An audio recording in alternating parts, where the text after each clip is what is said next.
Two broke roommates in San Francisco were about to get kicked out of their apartment. Rent was due, they had no money, and the only thing they owned was an idea that almost everyone said was stupid. What they didn't know was that this idea would one day become a $100 billion company, change the entire travel industry, and make them billionaires. But this story doesn't start with success. It starts with pure desperation. In 2007, Brian Chesky and Joe Gebbia were struggling to pay rent. One day, they saw that a huge design conference was coming to San Francisco, and all the hotels in the city were completely sold out. That's when Joe looked at Brian and said a sentence that sounded ridiculous at the time. What if we rented out air mattresses in our living room? They didn't have beds. They just had a living room floor. And the 3 air mattresses they bought from a camping store. They created a simple website called Air Bed and Breakfast, posted their listing online, and waited. They expected 0 interest. Instead, 3 strangers booked their air mattresses for the weekend. And that weekend changed everything. They cooked breakfast for their guests, showed them around the city, and realized something important.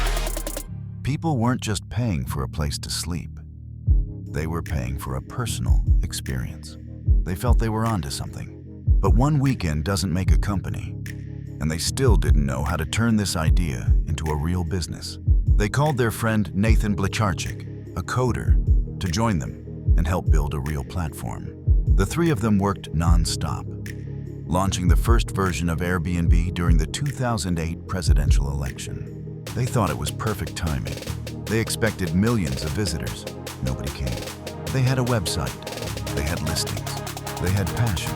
But they had no users and no money. The 3 founders were so broke that they started buying cereal from the grocery store, designing political-themed boxes and selling them as collector's items. They called them Obama O's and Captain McCain. Somehow, they sold enough cereal to raise $30,000, which kept Airbnb alive for a few more months. Investors told them the idea was terrible. Some laughed at them. Others said, "No one will ever stay in a stranger's home."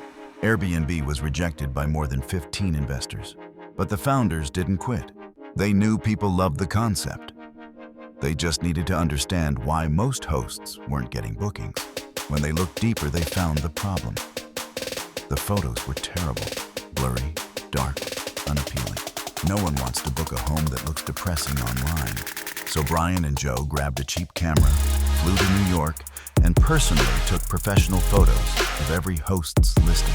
That simple move changed everything. Bookings skyrocketed, and for the first time, Airbnb felt like a real business. Slowly, the platform grew. Travelers loved the lower prices and personal experiences. Hosts loved making extra money from unused space. The recession actually helped Airbnb grow even faster. People needed cheaper travel and extra income, and Airbnb gave them both. By 2011, Airbnb expanded worldwide. By 2013, millions of nights were booked. By 2015, they were worth over $25 billion. And by the time Airbnb went public, it was valued at over $100 billion, one of the largest travel companies on Earth. And to think, it all started with 3 air mattresses in a crowded apartment. The Airbnb story is a reminder that some of the world's biggest companies begin with desperation, improvisation, and an idea that everyone else thinks is ridiculous. What matters isn't where you start.